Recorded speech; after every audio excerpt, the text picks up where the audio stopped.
David? Can you just go ahead and start with the COVID list? Saw Curse came off, but anyone else go on?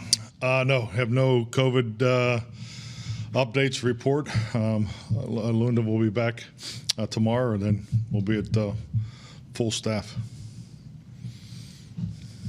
Mike, this being your first playoff appearance with this franchise, can you speak to the significance of that? Does it come in the play style and the culture you established to get here, or do you view it strictly what it is you accomplish from this point forward as far as any significance to this being your first time for it?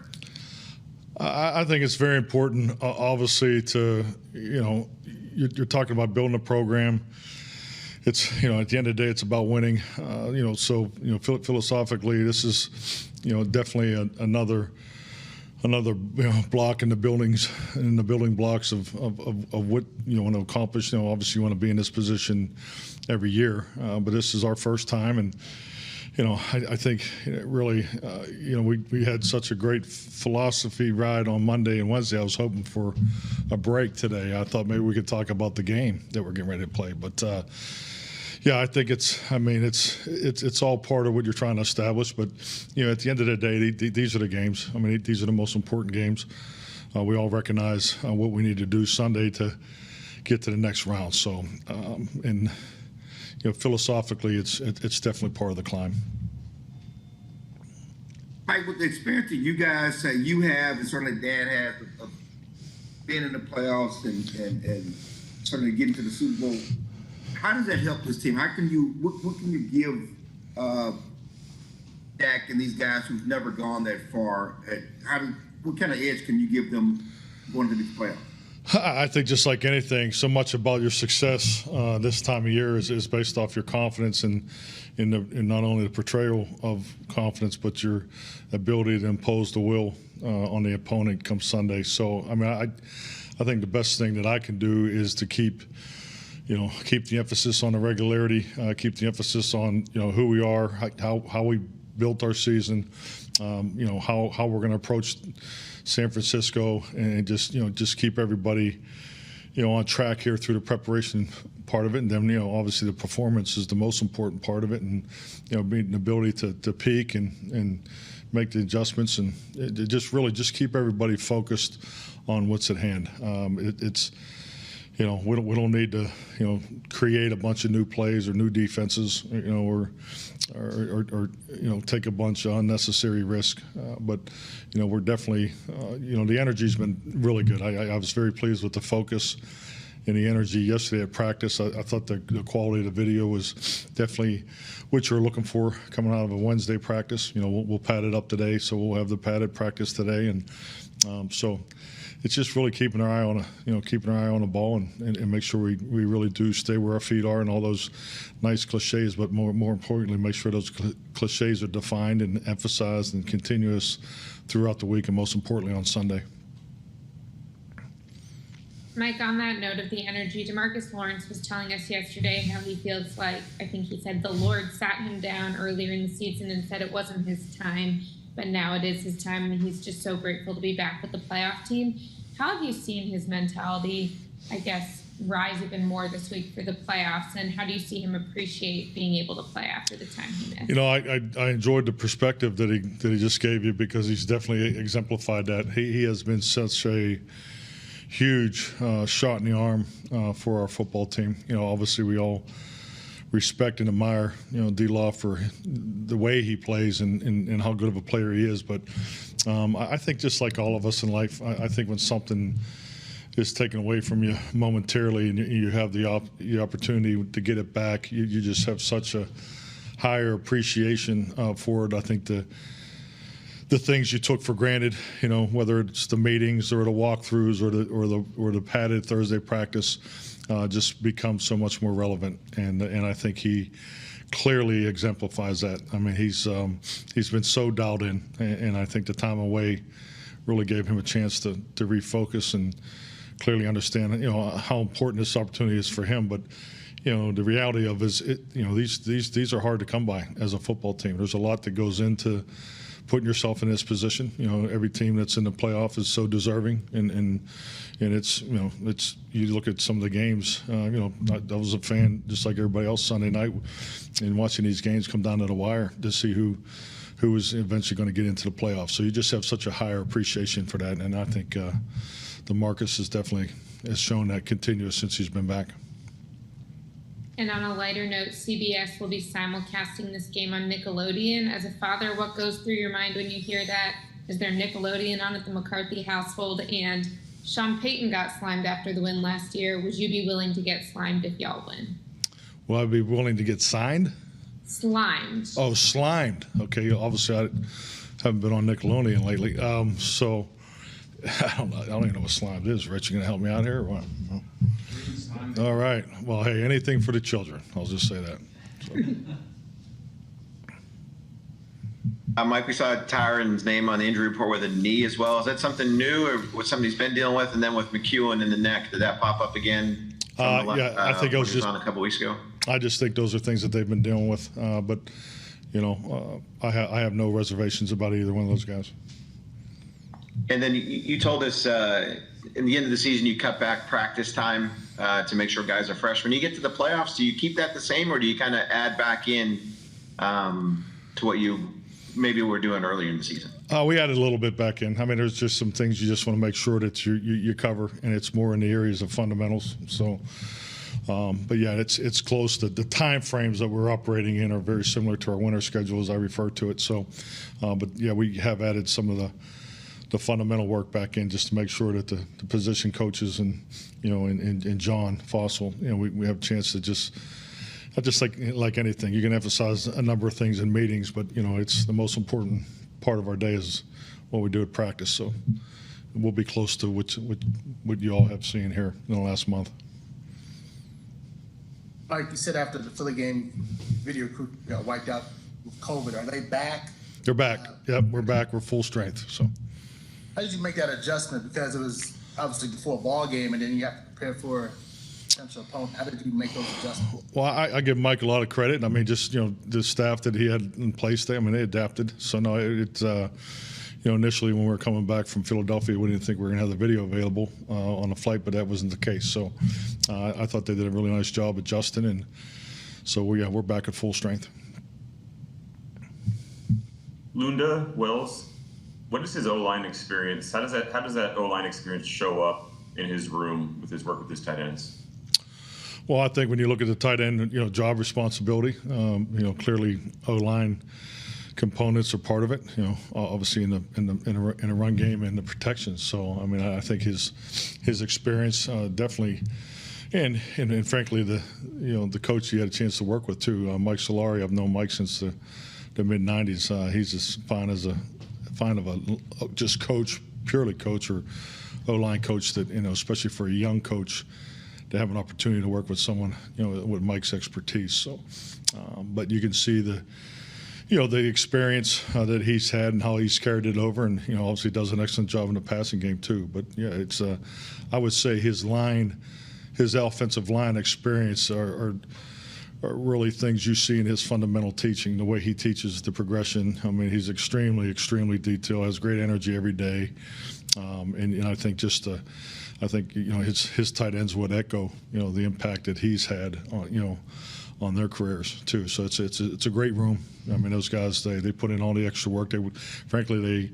They work almost like quarterbacks. You know, you see Dalton and those guys up here all the time.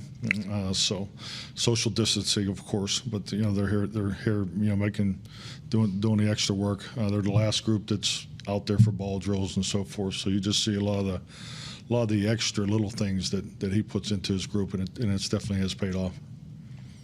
And with J-Ron, what's the plan to kind of reintegrate him back into practice? Because he had that hamstring before, and what has he meant overall to this defense? Well, we're going to obviously go as he can go. So I mean, he's here today, and you know, we'll be smart with the number of reps he takes today. So I mean, obviously cognizant of, you know, what he's coming off of too. So I mean, all indications that, you know, everything's good. You know, I have no worries, but you know, we'll see how he gets through practice today.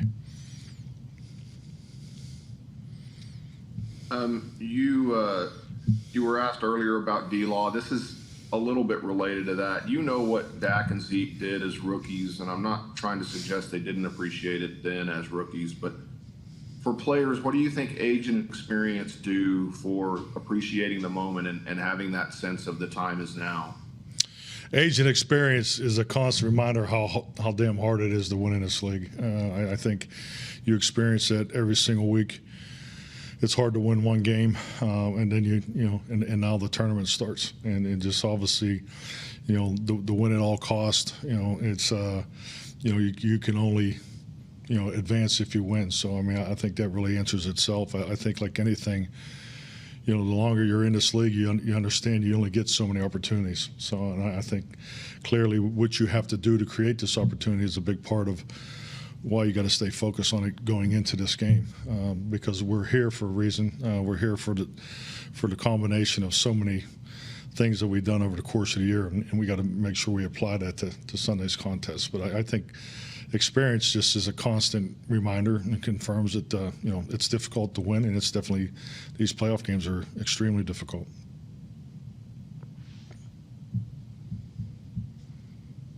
David? Sorry about that.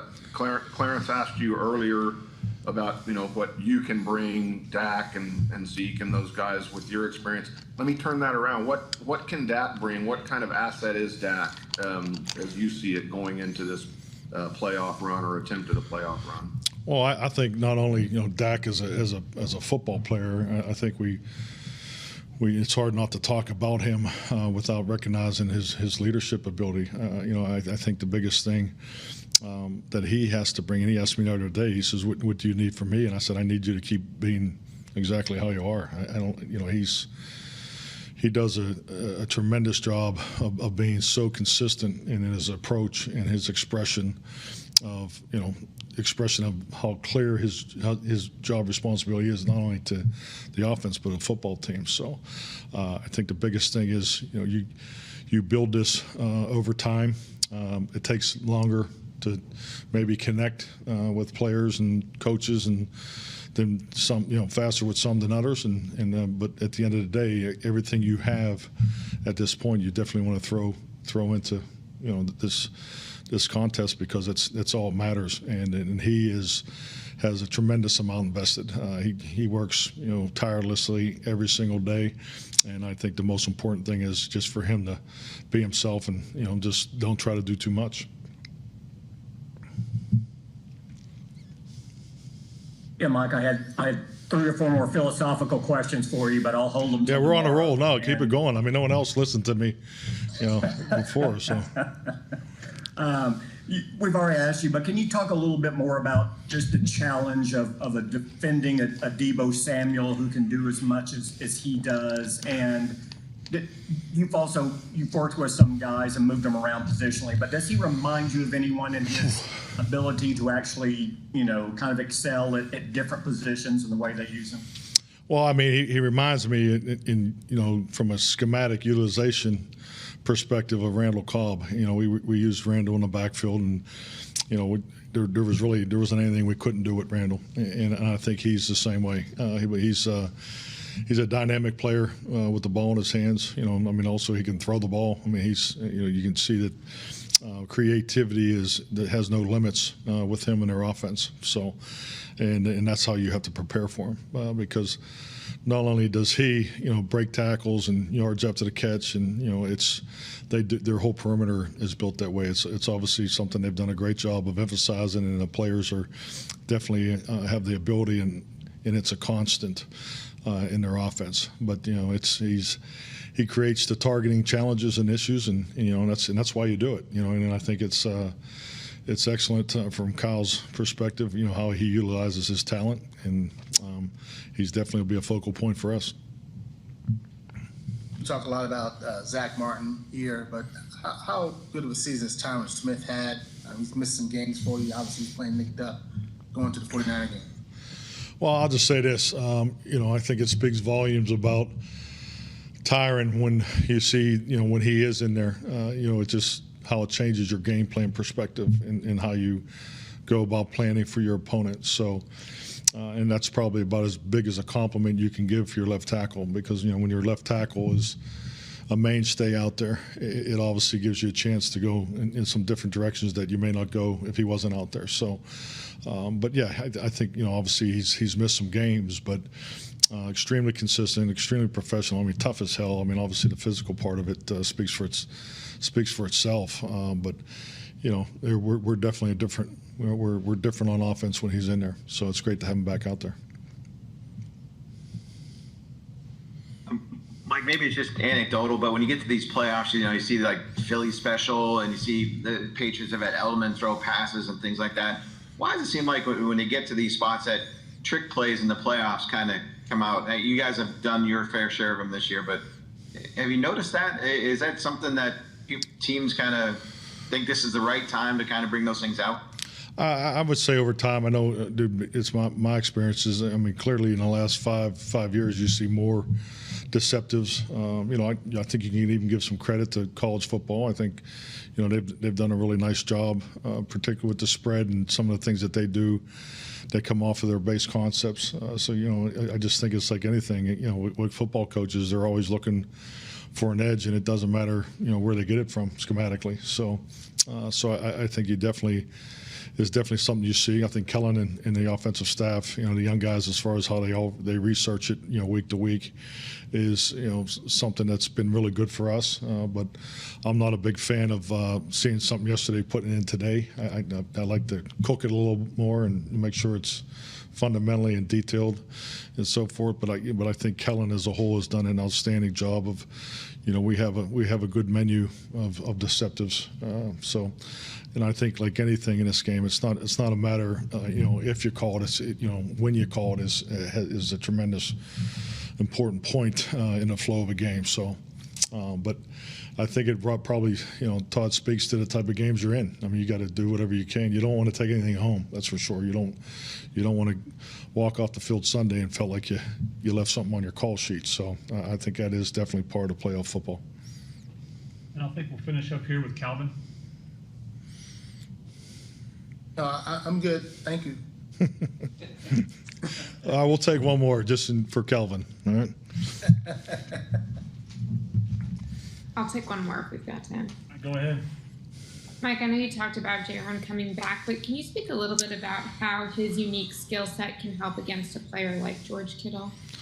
Oh, definitely. George is a huge matchup challenge. I mean, you can see that, you know, weekly, and just not only, you know, how to use him, but how he plays. I mean, he's a complete player. You know, and obviously the way they jump in and out of two-back schemes and one-back schemes and so forth, and you know, and obviously the flexibility and the variety of what he can do is one of the key parts of that too. So, and J-Ron is that guy. I mean, he's that guy can cover the challenging tweener type players, or the bigger physical tight ends, or the smaller, quicker, guys coming out of the backfield. So I mean, that was something that we saw and was very attracted to when, as far as when he played in Detroit last year, and he has just delivered tremendously for us, and has been a big part of our success on defense. Thank you. Have a good day. Appreciate it. Thanks, Mike. Thank you.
following is a production of DallasCowboys.com and the Dallas Cowboys Football Club. How about them Cowboys? Yeah! Go Cowboys!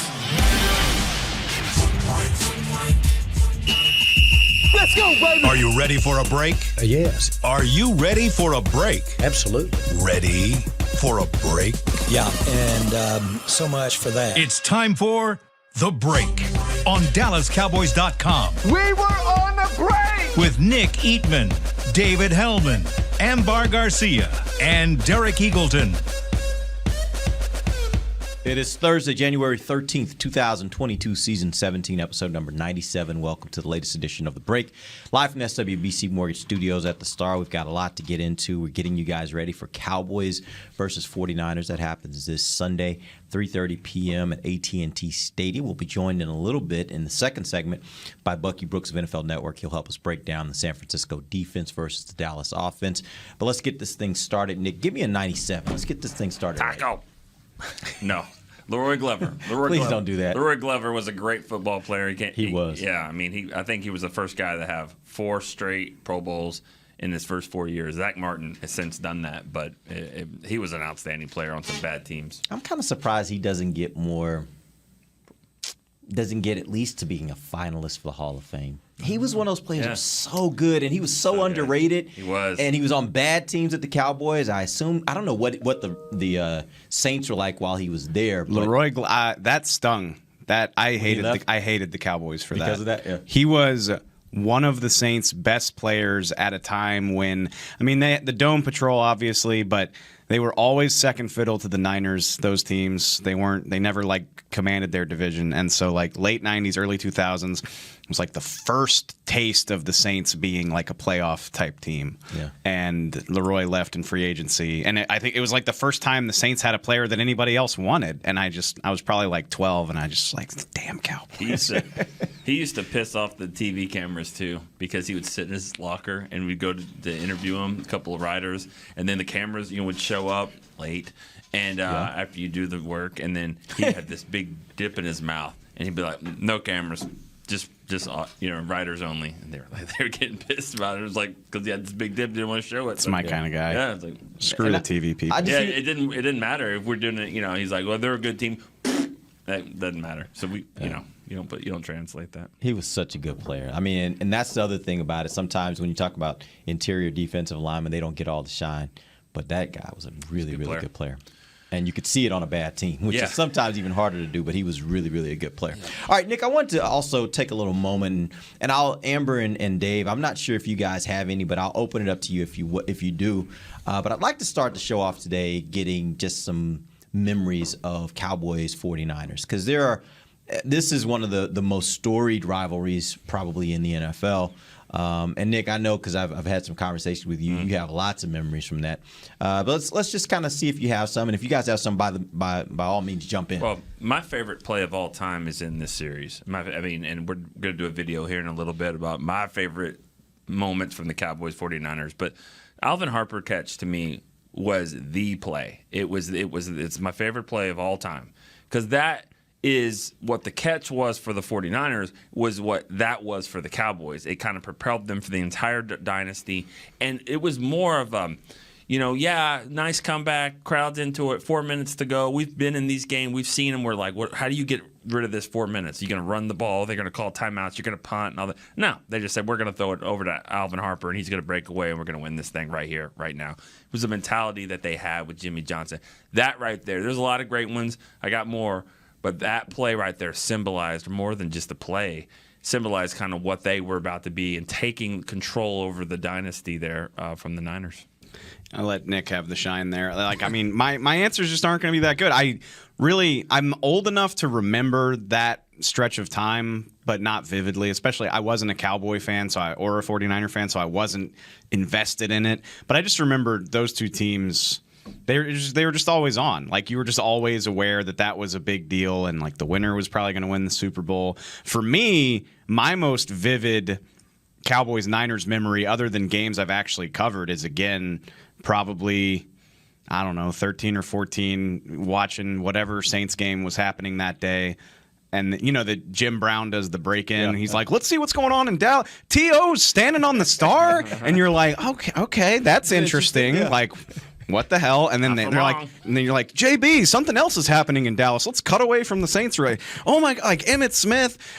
T.O.'s doing it. Like, I vividly remember that. It was like they just kept cutting into that game. And like Dallas wasn't good that year, right? No. And so you didn't really have a reason to be paying attention to it until all of that started, and it was like riveting. And by the time George Teague finally hit him, I feel like I was more interested in that than whatever the Saints were doing. Yeah, that was that kind of game. And to be honest with you, that was probably my most vivid memory of Cowboys 49ers as well, just because of the craziness of the game. Again, this was not a good team that year, but the way that game transpired, there were just all these moments where it was kind of like T.O. goes to the star. Then Emmitt goes to the star. Then T.O. goes to the star again. It was just kind of kept going, and it was like, okay, this is probably the most excitement we're going to see all season. So let's just lean into it and have some fun. That's a very unique NFL thing because, I mean, it sucks, but like the way that they still broadcast the league is so outdated. Like unless you have NFL package, you get 2 games, even in 2022, which is insane. But every now and then you'll have a moment like that where there's like drama playing out in the other game, and they're like, let's get you back to Texas Stadium where all hell has broken loose, Right. So we had a game and it turned into something else. Yeah. No one's ever really said this, and I asked T.O. this, and he kind of just smiled or didn't really answer it. But I always believed that he did that because he right before that had filmed the movie Any Given Sunday, which was filmed at the stadium, and he was on the other team. And I think he did that in the middle of the movie, or like a play or something like that. So I think he'd just been there and he'd done that. I think that was part of it too. Yeah. I asked him once, and he didn't really answer. He was just kind of like whatever. Yeah. I mean, well, obviously it was perceived as much more than that, and you've seen it over the years. It's continued to play out. Teams that go out to the logo of the other team on the 50 and during their warm up, and they're jumping around on it, and it turns into this whole level of disrespect that then they feel like they have to, do something to show it. I mean, it's just like it has become a thing, and I don't know if before that I'd really seen it be a thing, but it certainly became a thing that day. What's yours? Oh, I'm not that old. Sorry. What? No, I'm just kidding. Jeff Heath kicking a field goal. All true and all fair. No, right? To be honest, and this is gonna sound ridiculous, but I am just now this week finding out how big this game is as far as like rivalry and this being a classic game and going back to those times. Like, to me, the times that I've been working here and covering this team, the 49ers have never been like such a big deal. You talk about the opponent, the week you're playing them and all that, but never like this. I didn't know that there was this kind of history behind the Cowboys and 49ers. And don't let anybody call you silly for that, by the way, because, I mean, if you've been a fan of the game for years and years, But I mean, I've worked here since 13, and so they played here in 14. We've been out to Levi's a bunch. Like, I've lost track of it all. And they even, at one of those games, I think the Cowboys kicked their ass because the last few times they've gone out there, the 49ers haven't been a very good team. But they honored Dwight Clark at halftime of one of those games. It was when he was still alive. Yeah. And I remember kind of not being surprised, but I was like, oh, yeah, like I guess this did used to be a big deal, because even the 4 or 5 times that they've played in the regular season while I've been here, it hasn't felt like that to me. Like, it hasn't been like, oh, it's Niners week. So it's been very fun to have all of this kind of rekindled this week and have everybody sharing all of these memories. And, that's the thing, too. You think about this 49ers matchup. Like, even recently, when there hasn't been as much consequence to the game, there's still drama. Like, you think about Jesse Holly's game. Like, that we did a documentary on Jesse Holly, and it was all built around that game because there was so much in that game for him that was, kind of this crowning moment. Obviously, he makes the game-winning play in overtime. And so there have been those kind of moments. It's that kind of drama that tends to happen when these two teams match up. And there's history that goes back even before the 90s. Yeah. Obviously, the catch that we talked about. So there's so many dramatic games. It makes me wonder, because we know there are a lot of young players here on the roster. So it makes me wonder, when you have older coaches, people like Dan Quinn, he mentioned that, how big this game is and all that, people that know the history, that are passionate about it, that want to go out there and compete with everything. Like, how do they transmit that kind of passion and message to the younger players and get them pumped up the same type of, I mean, they're going to be pumped either way. Yeah. They're going to go out there, play a playoff game. But, I'm curious to see what those meetings look like and what kind of like fiery message they I think it matters. I think that does matter. Even though they don't know it, I think that they just kind of understand how big the moment is. It's bigger than they even thought, and we'll see if they rise to it. But Dave said something about, just you always knew that these two teams were good and all that. I wrote this in the mailbag this morning on a question like that. The greatest line ever said to me, was in about this rivalry was Pat Summerall in an open for the 94 game. 94 NFC Championship. They played in 92, 93. Here they are again. And that was when the Pro Bowl was after. I think they had 12 and 13 players each team. And he says at the end of this whole intro, he says, in 2 weeks, the Super Bowl will be played. After that, the Pro Bowl. Today, we'll play both. And I just thought that right there was pretty good. Awesome because it's like it is. Yeah. And it was the Super Bowl. The Chargers weren't going to beat any of those. Oh, yeah. For those years, it was everybody knew the NFC Championship game was the Super Bowl for those years. I thought it was cool. Troy talks to 1310 The Ticket here every week. He's done that forever. And they asked him about being part of that. And it was cool how candid he was because, he went through the whole stretch of all of those years. And he was like, it definitely hurt because we knew that we would have treated San Diego the same way they did. Like we would have won that game. There's no question about it. It just speaks to the level that those two teams were on. He said that they would win 4 straight because they didn't win that year, but they came back and I don't know that it's true. Because I don't know if Jerry breaks the bank for Dion after that because I don't. So if you don't have Dion that 4th year, maybe I don't know. Win Maybe does he go kind of all in 95 if he won 3 in a row? Did they lose more guys? It's hard to say, but they certainly would have competed for it. But it's kind of the thing we talk about with games all the time. Like one thing kind of precipitates another, so you can't really say. Go ahead. No, what? No, I was just saying you can't really say what it's going to be if those things don't happen before that. Right? He said another really interesting thing to me, which was that he said. Losing the 94 game, which like any Cowboy fan that remembers that game, it's like they go to a different place when you bring it up. Like it without fail. See, Nick, it hurts. Every fan I've ever talked to who remembers that game, their eyes, they just go to a dark place. I was a freshman in college, and man, that.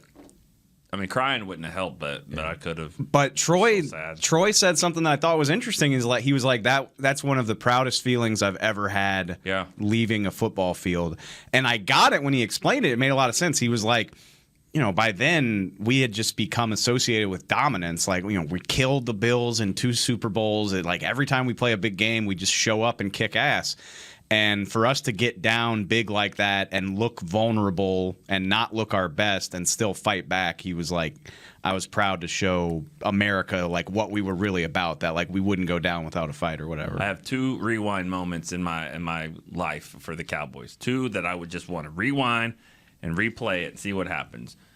One of them is 2014 in Green Bay. Mm-hmm. I don't know if they would have won, but I just would have liked to have seen a touchdown there.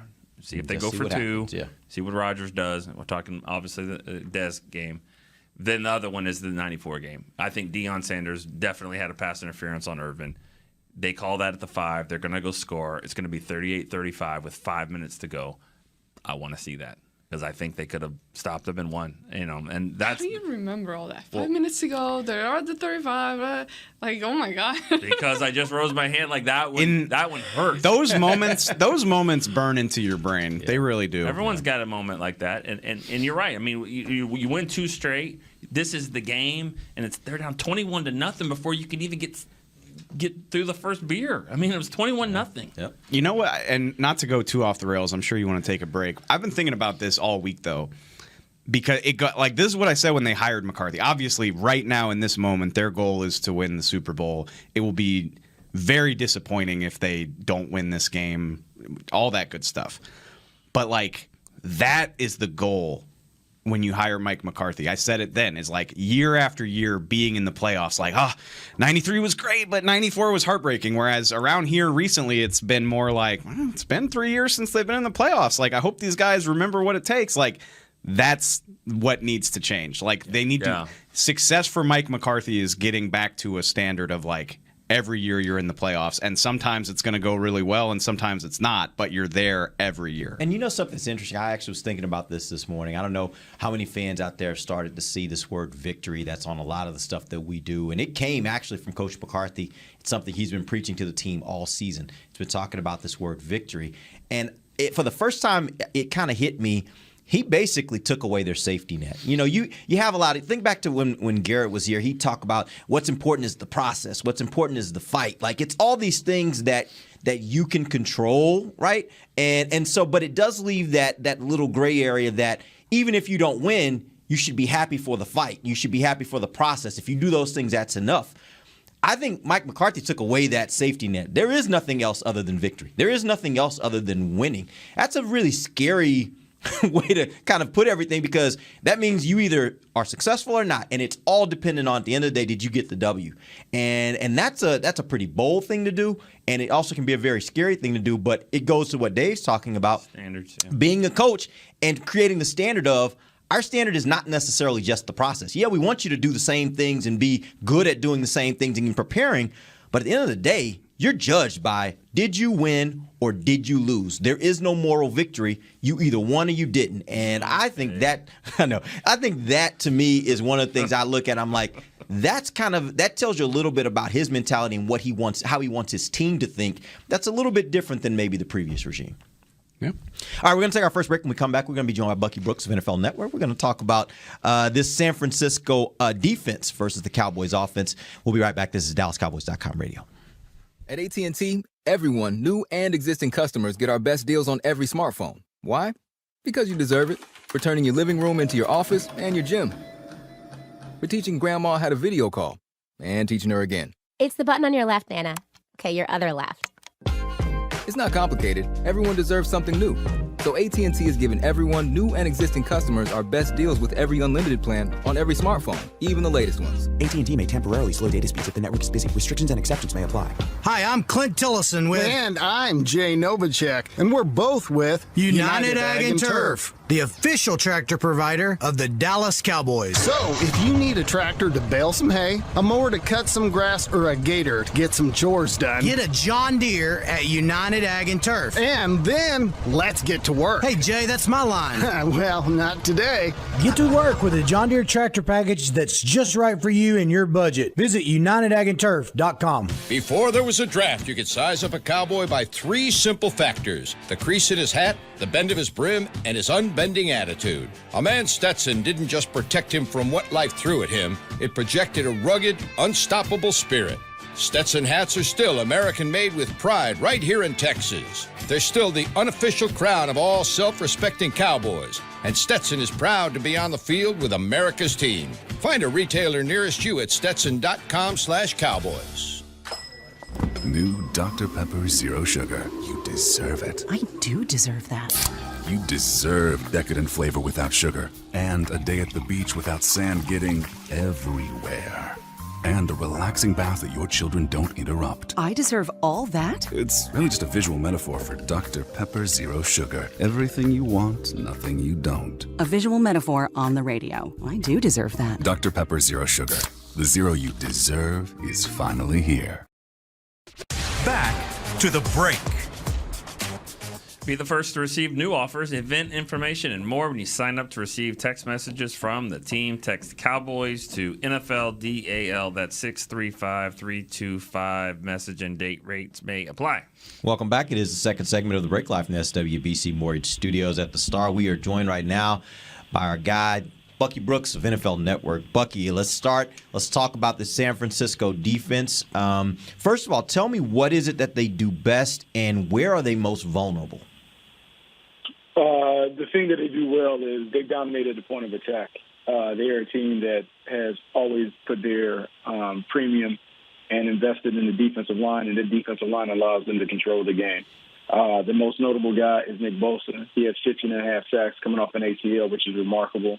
But he's joined by 2 guys on the inside. Eric Armstead, who's done a great job with, I think, 6.5 sacks. And then you have Arden Key, who's a situational pass rusher that has given them some help. So this is a team that wants to rush forward. They want to drop 7. and they believe that they can whip you up front with their D-line, and then they can protect the back end in coverage. Their secondary is their weakest part, but a lot of times you can't get to attack the back end because Nick Bosa and company are knocking you around and making you leave the pocket before you can really attack. Bucky, we talked yesterday about their running game. The 49ers defense, is it good because of those guys you said, or are they even better when their offense is actually running the ball, getting the clock, and kind of controlling the game and allowing them to kind of take advantage of that? Yeah, it's a complementary approach. I mean, they're good. I wouldn't say that they're necessarily like top 5 good on their own accord. I would say that it's the way that they play that helps them. When you're running the ball, and the 49ers have done this in a couple of games where the first drive is 15 plays, they make you punt, and they get it, and they go another 15 plays. And before you know it, you're midway in the second quarter, you have no rhythm or feel on offense, and you're chasing points. And so that allows them to play the kind of style of defense that they want to play because they want to rush the passer. They don't really want to have to go straight up and deal with the running game and stuff like that. And so as much as we talked about the 49ers running game making opponents wince and fear them, they also don't want to face a steady diet of runs because that's not necessarily what they're built for. They're built to rush the pass. Bucky, speaking of which, you just talked about him. Imagine my surprise when I turn on this tape and my old friend from LSU, Arden Key, is not just playing well for them, but doing it at a new position. Like, it seems like they use him a lot as a D tackle. Just what have they found in this guy, and how much of a problem is that for the interior linemen on the Cowboys? Well, one, they have one of the best D-line coaches in football, Chris Kasher, and he has unlocked Arden Key. Arden Key has found a home by playing on the inside, and they're a team that uses a lot of movement at the line of scrimmage, slanting, stunning, getting them on the move, like right as the ball goes, jumping in gaps. I mean, he's killed it. I mean, you're seeing when you put a defensive end, a guy who's a natural 240-pounder on the inside, he's working the edges of the offensive line. So he wins with quickness and hand skills as opposed to like sheer strength and power. And it's working for them. And if they get you in those situations where they're able to unleash him and he doesn't have to worry about the run, well, then it becomes a problem. And so you're seeing Arden Key kind of playing the way that maybe some imagined him being a disruptive force. He's just doing it at a different position.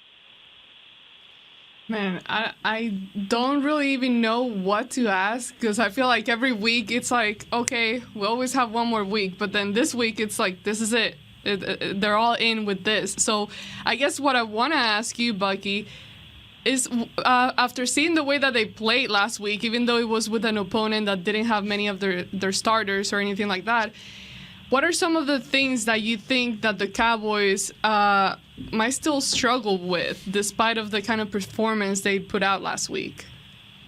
This game comes down to the offensive line. It comes down to how well they play at the point of attack. If Tyron Smith, La'el Collins, Zach Martin, Tyron Bettis, and Connor Williams play well, then the Cowboys win. If they have any problems, then it's going to be a long day.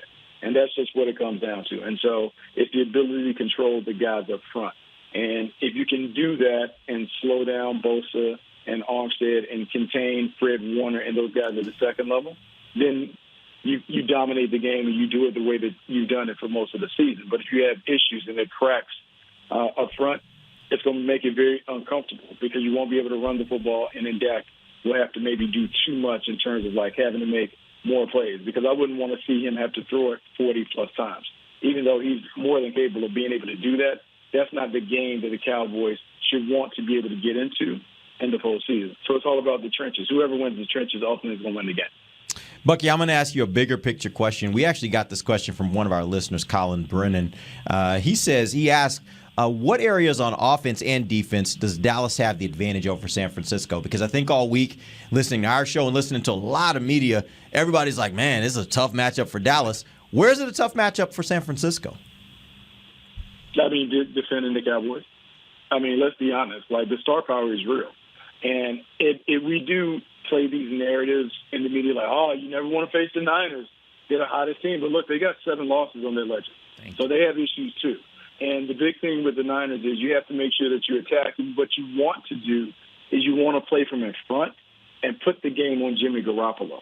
So the advantage is for the Cowboys quarterback, wide receiver, even though Debo Samuel is legit, the wide receivers still go that way. The offensive line, I would say, is almost a bit of a push, depending upon like which version of Trent Williams comes back, because he's played at a great level. The defensive line, I would say, is fairly even. Linebackers, I mean, it's kind of even. The defensive backs would go to the Cowboys. And so it's kind of an even matchup, but really it's style. It's who's able to impose their style early in the game and make the game be played out a certain way. If the Cowboys jump in front and are able to play the game from in front, then it's an easier game for them. If it's one of those games where the Niners shorten the game and they run it, then it becomes an all-day affair. But no, we have overblown it and made it where the 49ers are the 49ers from the 90s, and they're not that. Yeah. So that being said about playing in the lead, when the referee announces before the kickoff that the Cowboys have won the toss, what's your decision? What do you think it should be? Well, I always want to defer, because the reason why I want to defer is because at the end of halves, there's what we call a double score opportunity, right?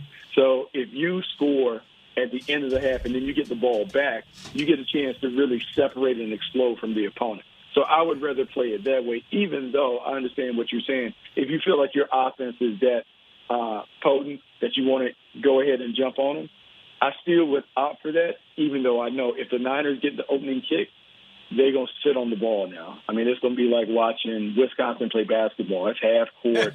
It's the clock.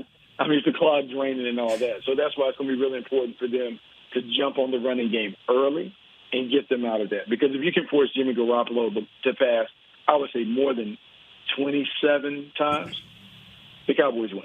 He's not going to throw that much and be effective. Do you think that if they try this, because it seems like there should be a lot of plays to be made against their secondary, do you trust the Dallas offensive line to keep Dak on his feet in long enough to take advantage of that, basically? I would say they can do that, but I say the ball needs to come out quick. I would say that looking at how they want to play, because they want to drop 7 in coverage. They're not necessarily a Tampa 2 or a cover 2 team. They kind of play single high safety or some quarters. You want to get the ball out quickly, let Amari Cooper and CeeDee Lamb. You want them to go to work on run after the catch plays. You can attempt to kind of push it down the field, but you have to set those up. We saw how the Rams struggled when they just got greedy for no reason, because they're going to play over the top. Because just like we can see it, D'Amico Ryans knows, hey, man, my corners are not the best. Let's keep everything in front. Let's not let it fly over our head. And so you have to be patient. So it's going to take some patience, some discipline. And I heard you guys talking before about the playoffs, and like it's been 3 years. The people that I'm really looking at are not the players. It's Kellen Moore and Dan Quinn and how they handle calling the game in the postseason. Kellen Moore in particular, as a young play caller, when the game is very emotional, you can deviate and leave the running game when it's not successful early. How patient is he going to be with taking a balanced approach? That might be the deciding factor in whether the Cowboys win or not. How Kellen Moore handles the playoff environment and atmosphere, having never called the game in the postseason. Hey, Bucky, real quick as a follow-up to that, how much do you put on the head coach, though? He has a lot of experience knowing that he has a young play caller. Is it his responsibility to also be able to get in Kellen's ear if he feels like he's not being patient enough and say, hey, let's remember, let's stick to our plan, let's continue to run the ball, even if it's not necessarily working? I would say this. If we're looking at the game, you guys will be there. But if you're looking at the game on TV, if you don't see Mike McCarthy doing a lot of talking, he is doing his job a disservice. This is a game where a Super Bowl winning head coach has to put his imprint on the game.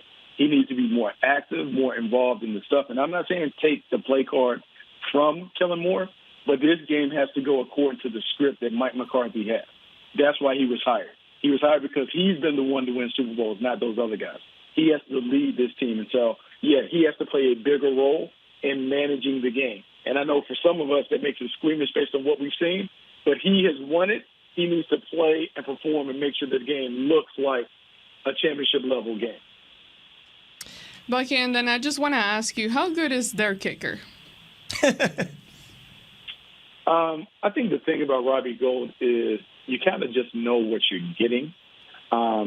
Look, he's made some big kicks throughout his time. He has some misses this year. I think if we're comparing the two, he's been more consistent this year But look, man, in the game, it's a 50-50 proposition when you're dealing with kickers of all levels. So, you just hope that Greg Z is on if he's called upon to make kicks. But Roger Gold is solid, and so it's just one of those things where you just hope that Greg Z is on his game. If he's on his game, then you don't worry. But man, it's squeamish because I heard you guys talking about 2-point conversions or whatever yesterday. Holy smokes! You don't want it to get to that, and you can't. And that's the thing, because yes, they get a chance to say it, but in the playoffs, the one thing that you can't do is you cannot change. If you've done things a certain way the entire time, you cannot decide in the playoffs, we're switching it up. We're more aggressive. We're going for it on fourth down. If that's not our MO, you still got to play it the way that you've always played it. Because players will look around like, coach is tripping. Why is he panicking? So you just got to play it straight. If Greg Z's your guy, you got to trust him. You just got to live with it. All right, give us a prediction. What do you think is going to happen this Sunday? I think the Cowboys are going to win. I think the Cowboys are the better team. I think it has to play. I think it will be tight just because I worry about the inexperience for some of their guys, Micah and Trayvon and some of those guys. But if they can get through the first quarter and the game is either even or they're up, I think they begin to separate away from them late. All right.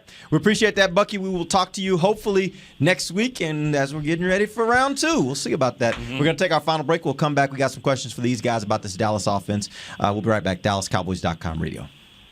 Want to use what the pros use? How about the official men's skincare brand of the Dallas Cowboys, Jack Black? Right now, you can get the Jack Black Starter, a curated collection of Cowboys locker room favorites for just $10 with free shipping. The starter includes 4 Jack Black skincare favorites, plus a full-sized intense therapy lip balm. Go to getjackblack.com/Cowboys and use the code word TEAMJB. That's getjackblack.com/Cowboys. The Jack Black Starter, $10, free shipping. At AT&T, everyone, new and existing customers, get our best deals on every smartphone. Why?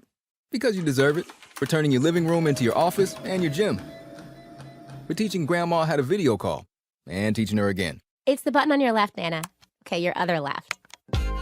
It's not complicated. Everyone deserves something new. So AT&T is giving everyone, new and existing customers, our best deals with every unlimited plan on every smartphone, even the latest ones. AT&T may temporarily slow data speeds if the network is busy. Restrictions and exceptions may apply.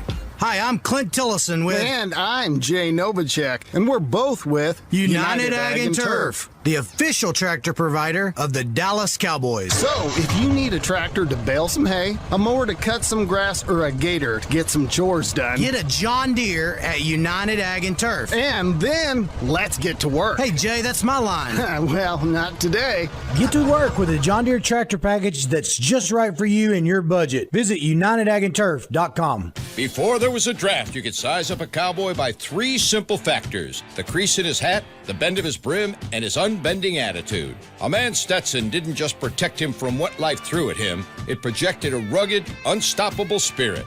Stetson hats are still American-made with pride right here in Texas. They're still the unofficial crown of all self-respecting cowboys, and Stetson is proud to be on the field with America's team. Find a retailer nearest you at Stetson.com/Cowboys. Back to the break. All right, Sunday, 3:30 against the 49ers. It's time to white out the stadium at AT&T Stadium. Wear your white. Visit DallasCowboys.com/2021 playoffs for more details. If you need more, it's really just wear white. Pretty simple. It's gonna look. End zones are gonna look like like little. I'm not worried. I'm not worried about this. No, I'm not there, worried. There will be red in the stadium, but it won't. It won't be like last week. It won't come close to looking like that. It's going to stand out a lot more. Snap. Yeah. It will. It's going to stand out because it's red. I think that's the big thing. It's the easiest color to notice of any. But especially if you're white, if you've got a white out. Right? I don't remember if I said this here or on something else, but like they played Green Bay in the playoffs. And that nobody said diddly about this. And Green Bay is just like San Francisco. Like, they've got fans in every building in the league. Playoffs are different. Yeah. It ain't going to be that big of a deal. We will see. It'll be interesting. And I do think that they're better on the road anyways. It's not like it really matters. The Cowboys are a better football team on the road, or they'll have a better record on the road than they were at home. I don't like which it won't happen, but like Matt Stafford had to go to a silent count in his own building last week. Yeah. You don't want that. But that's also the thing about AT&T Stadium. And Jerry talked about this on The Fan earlier this week. It's one of the largest stadiums from the standpoint of number of seats that it accommodates or number of people that it accommodates. And so by the nature of that, you're going to have more visiting fans that will be at this stadium than you typically see all around the league. So I think there's going to be some. I just don't think there'll be a ton of Cowboys fans who are willing to sell tickets for a playoff game. Yeah, and also I think you got to remember that game was obviously on the schedule. That's the first time the 49ers have ever played in SoFi where the fans could come in. Yeah. So they weren't allowed last year. So that one's probably been marked on calendars for a long time. Go see the new stadium. We're going to go see the stadium and go watch them play the Rams and all that. So that was probably a lot of that. All right, go ahead, Amber. Can I ask a question? Sure. I didn't ask Bucky because we were already finishing up, but when one of the last things he mentioned was inexperience and how they might struggle with that with the younger players. But I'm wondering, like, how does that really change at a playoff game with guys? For example, he mentioned Micah. How would his quote unquote inexperience affect in a playoff game the first week? Because you get into the playoffs and it's not like you instantly got 10 times better as the opposing team, so you know what I'm trying to figure out, like how are would they that change? Nervous? It's just to me it's how are they mentally? I mean, how do they handle the pressure? All this talk and now, especially with the historical significance, if that even matters. I mean, it's just you're just putting a lot of pressure in there. Are they focused on what they need to do? Can they block all that and still perform? Some players do it, some players don't. And the idea, I mean, it's over. It's over if you lose. The stakes are higher. Mm-hmm. You're not only you're one loss away from 8 months of whatever. And you're only 3 wins away from the Super Bowl. So that way, and it ratchets up each time you advance. You're like, if we win 2 more games, like we're Super Bowl champs. I mean, that's only human nature that would get to you. I don't worry about it, especially with Micah. Micah hasn't been fazed by anything that's happened to him this entire time. I would be surprised if he's not up for that challenge. But it is a mental challenge. Yeah, and a lot of that mental, I think, also goes to the fact of the intensity of the game. I remember first time I just started working for the Cowboys. Nick, you might remember it was that playoff game against Minnesota. And I was standing on the sideline watching the teams come out, and you could just feel it. It's a different feeling. It's a different level of intensity. And again, once the whistle blows, it's still a football game. But for every round, that intensity ratchets up because all week you got friends and family like, oh, it's the playoffs. Like it's just that, like Dave said, it is that mental of being able to get rid of the noise and the distractions and the thoughts of how big and the magnitude of the game and being able to settle in and play football. Whoa. So when you're experienced, you have a little bit more to rely on, like, okay, this is still just a football game. When you're less experienced, it's like sometimes you can get caught up in that, and it can take you a while to settle down into the game and just play football. Brett Favre had, that was a big problem for him. He was one of the best quarterbacks of all time, and he was an MVP, and he would go in to the Cowboy games, and it'd take him second quarter before he could settle down, before he realized that there was an actual crown on the stadium, and you got to throw those out routes. He's throwing them in the stands because he's just so jacked up. So even some of the best players, it kind of gets to him. Well, and you'll see it. Watch every game of this magnitude. Whoever makes like the first few plays of the game, the first guy that makes a big hit or a nice catch, it's going to be over the top. Like if Micah gets a tackle for loss on like the first series of the flexing and the scream. I mean, it's a different level of intensity. And Bucky's right. I mean, getting through like the first quarter, once you get into the flow of the game and you're just kind of in the zone and not worrying about it, that's really important in these types of games. And to give you an indication, I've heard players talk about this in Super Bowls. It'll just tell you the magnitude. When the magnitude goes up, sometimes feeling like they're hyperventilating when the game's starting because they're so hyped up, they're so amped, there's so much juice flowing through them that it can get you and it can take you away a little bit, and you kind of have to settle back into playing football. So, yeah, I think when you talk about the playoffs, it is an increased level of intensity. And it gets a little bit tougher mentally. I think the game's still going to be the game, though. And once they settle in, I think they're fine. I really do think a lot of the key guys on this team are well suited for it, though. I agree. I mean, there's just a lot of guys on this team where I just don't think things get to them very easily. Yeah. I think I remember we were in Carolina. And that pregame, and we were both standing down there, and every fan's going crazy. The teams are like seething at each other, and it's just. And Nick turned to me and said, "We're not winning this game." That's where the white towel theory started. Yeah, it was like we're not winning this game. When they introduced Stephen Davis, their running back, and it was like. And they had just beaten them like at Thanksgiving. They had just beaten them, and it was a big win. And you're just it just felt different. What year? 03. 03. Yeah. That was the one after the game where the 9-7. Yeah, where they're not losers Steve anymore. Steve Smith hit him with the. What did he say? He said something pretty crazy after the game. I couldn't even remember what he said, but he said something like we whipped the ass. Yeah. But it was pretty clear that Steve Smith? No. Right, yeah, right. Doesn't sound like him. But that you could you feel it. Like you go down on the sideline for a regular season game, for all the regular season games, and then you go down for one for a postseason game. It is a very, very different feeling. It is a very high level of intensity. I'm so ready for this game. Ready to play. Cannot wait to play. Yeah. I do not want to play. No, I don't want to. No. I feel like it brought us. Like, let's play. Let's go play the game. That's a wrap. We got another show to do tomorrow. So we do. And when we come in tomorrow, our goal will be to get these listeners ready for this game. We'll have lots of thoughts about what we think is going to happen, good and bad for the Cowboys. We'll do that tomorrow. Till then, for Nick Eatman, Dave Hellman, Amber Garcia, I'm Derek Eagleton. This has been The Break, live on DallasCowboys.com radio. This has been a production of DallasCowboys.com and the Dallas Cowboys Football Club. How about this, Cowboys? Yeah!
following is a production of DallasCowboys.com and the Dallas Cowboys Football Club. How about them Cowboys? Yeah! Go Cowboys!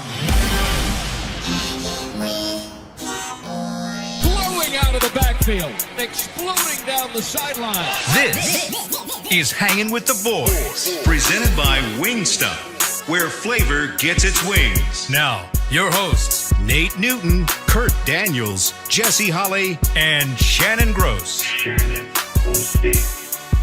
Welcome to the show. It's Thursday. One more show the rest of the week after today. You're looking live, Tostitos Championship Plaza outside the Ford Center at the Star Frisco. 59 degrees, feels like 58. High today is 72. Low tonight's 41. And we were a little bit late because our Why are your knuckles all busted up? That's a long story, I'll tell you. Wow, man. Is that why you was missing on Monday? I chose violence. Is that why you missing on Monday? I missed. Yeah. Like Randy Gregory, huh? The police, I was walking in, the police was coming out. You got something to tell us? I'll tell you in a break. It's really not that exciting. You might well tell us on air because you know Nate going to bring it back on air. That's true. We had Jesse. Yes, it's supposed to be a white out, not a pink out today. A white out, okay? Wear your white gear tomorrow. This ain't pink. Everybody wear white tomorrow. What is that? Lavender. You look nice, Nate. Yeah. You look very uncomfortable though. Yeah. This ain't me. It ain't me. That's brown. It's very brown. Yeah. It's a good color on you though. Almost a blackout, but anyway. Almost. Cool. Yeah. Let's wear white. Let's wear white tomorrow. All right. Yeah. You text Moose, by the way, Nate. Sorry. Say who? Moose. He's on the show today. Yeah. Man, you supposed to text him. I sent him your number. No, I didn't get nothing from you. So you just send me text me his number, and then we'll get it. Next segment. No, I'm going to get this now. I'm going to get the. Y'all go ahead on. Go ahead on. You know he can't do two things at once. So I know, but it's important. It's kind of part of the show today. That's what he's doing. He's getting his phone now. So, by the way, Chris Arnold was on the show last night. So y'all didn't talk much. The first thing that he said was, "I'm not going to talk that much tonight." Guess what? He lied. He lied. He didn't talk as much as he did the first show, but he still held it down. Who was your guest last night? Thank you, Chris, for joining the show last night. He wants to come on our show. Does he? Bring him. Bring him. On a day that Jesse's not here because there ain't enough room in the studio for both of them. Ain't enough time. Jim Jeffcoat. Oh, that's right. He was great. He was great. Yeah. And then yesterday, was it yesterday? Yeah, yesterday we had I wasn't here. Yeah, we had a video shoot. I heard you did a great job hosting the show. Thank you for holding it down for me, Jesse. Thank you. You did do a great job. Jesse ran into his old friend. Did you tell everybody who you ran into yesterday? A couple of my old friends, yeah. I told them. You told them on the show? Yeah. So should have a really cool couple of videos coming out the next day or two. Social media thing? Social media and website. Okay. Yeah, it's a deal we did for Ford where Michael Irvin's driving around in one of the new badass Ford Broncos. Still got those keys? No, they picked it up today. So. Kurt, let me ask you a question. Yeah. So can I tell them the three guests? Well, I told them yesterday, so it doesn't make a difference. Yeah. Drew Pearson, DeMarcus Ware, Michael Irvin. Mm-hmm. Who do you think was late? Michael Irvin. 30 minutes, and then he smooth through Scott under the bus and said, I told Scott I had to work till 11. I couldn't be here till 11:30. I told Scott that. Scott's like, he did not say that. He told me he would be here at 11. So, but it's good. I think it's going to be great. Michael drove around in the Bronco with DeMarcus for 30 minutes, and then Drew for 30 minutes, and then we had cameras in the vehicle, and then can someone open the door for Nate, please? Yeah, I'll get it for you. I'm sorry, guys. I'm sorry to interrupt the show. This is all right. It's comedy relief right now. Yeah. Sorry, guys. No problem. That's what we expect from the show. So, welcome back, Nate. So what time are we having DJ on? 11:45. 11:45. We will have Moose Johnston. We're supposed to have computer. Yeah, we had tomorrow, right? We bumped computer to tomorrow. Right. So wow, this is what happened when I don't coordinate with Shannon. I know. So right. Good show last night. Jim's a great guest, man. Yes, sir, man. Is he still coaching? He's little kids. He said. Yeah, little kids. I'm gonna tell you something, man. I'm gonna tell y'all something. Tell us. We're waiting. Yeah. Can I tell y'all something? Can I share something? We waited for you to get here. Now we're waiting on you to tell us. Can I share something with y'all, man? We only got 7 more minutes left. Yes, but Jess, can I share something? Yes, please.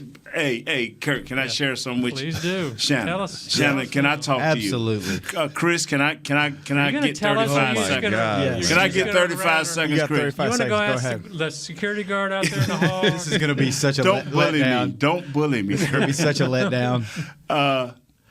What was I going to Oh, my God. I'm sorry. Go ahead, O'Shea. Oh, my God. I forgot what I was going to say.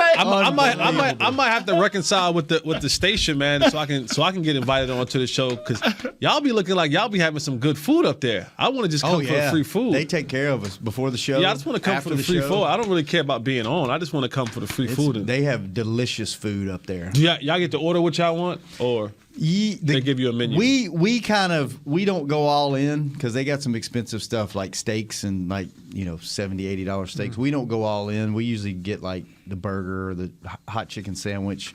But the guests get whatever they want. And if you're certain guests, you order stuff to go and you don't ever you double up on the to-go order and you don't get invited back. That's an off-the-air conversation that Nate can bring on the air if he wants to. Charles Haley, boy. That Charles Haley, he sure will take advantage of something. Oh, it wasn't Charles. No, wasn't Charles. Somebody you might. The polar opposite of Charles.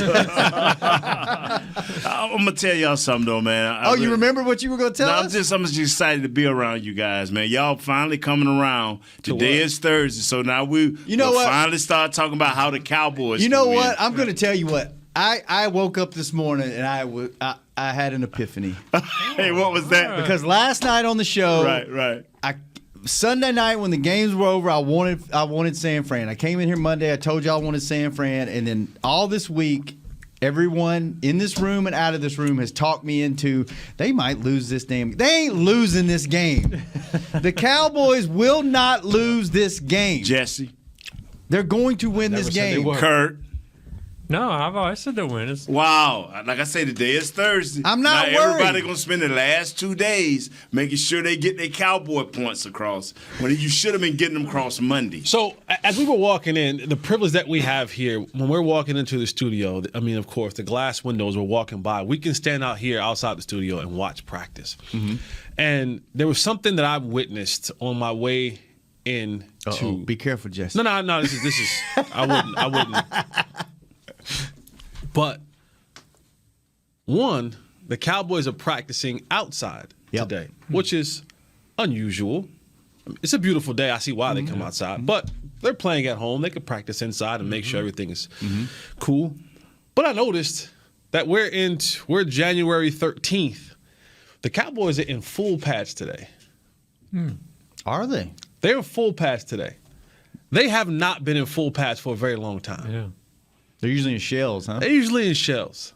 Sure. That tells me they're trying to get physical. That just tells me that this football team and from the coaches or whatever, because and Nate, we come from different eras, so probably when you guys got to the playoffs, it was still full pads, and when I had opportunities to get to the playoffs later on in the year, it's kind of where you want to back off more so of the full pads because. Just the wear and tear of the body. You're like, man, shoot, I ain't trying to do goal line. Right. All this time, They now decided to go full pads 2, 3, what's today? Thursday, Friday, Saturday, 3 days before the game. Is that somewhat of the physical nature of what everyone has been talking about for the 49ers, offensively and defensively? Is that kind of trickled into the mindset of Mike McCarthy, and he's all of a sudden now trying to, input and insert It would seem that way. toughness and physical into his football team? And it don't matter. You do whatever you have to do in this one and done situation. You're right. And if that is a part of it, so be it. You have to put everything. But can you insert physicality into a team days before the game? Yes, you can. This team, they can blame it on being physical, but the teams, I've always said this, and I continue to say, it's a level you have to rise up to mentally as well as physically when you're playing the better teams. And every game that they have lost, besides that Denver debacle in the one following that AFC West, these guys have to understand that it's a way you have to play this game when you're on that level. This week here, I call it the garbage can, garbage, take out the trash week. You know, all the teams that fortunate to get into the playoffs. We'll find out if the Cowboys one of those teams. Fortunate to get in the playoffs because they didn't know how to raise their level of play. You know that's what it's all about, Jesse. Okay, yeah, they physical. That's how they built their team, the 49ers. But you know what? Every team that's in this playoff right now has a certain degree of ability that they can rise to mentally. And that's what this is about. That's why he got them in pass. Fellas, you know what? We finna get after it starting today. We ain't waiting till the game. Now, over the year, he didn't see it that way. But we won 12 games. And I don't think it was because we wasn't a good team. But when you play the physical teams, which were the better teams, check the records. It's a mental mindset, man. And sometimes you have to grow and get experience. These guys, will this be just another growing and learning period, lose the game? Or will this be a growing and learning period where you win against, okay, we got physical. Now we can be something else next week. The 49ers, they weren't known for physical. But when they needed to, they got physical. Do you think they'll I'm talking about in my day. Yeah, will they be physical in practice? Like I know in your day, you guys are going hard in practice. Yes. Do they just have pads on and go through the same routine, or will they be physical in practice, you think? Well, I don't know. And to me, that's a detriment to your football team because now it's almost I'm wearing you down before the actual wearing down will happen on Sunday. You don't have to stay out there as long. You don't have to stay out there as long because I remember one time we was getting ready to play and Jimmy, Coach Johnston, said, fellas, check this out. We practice an hour and 45 minutes.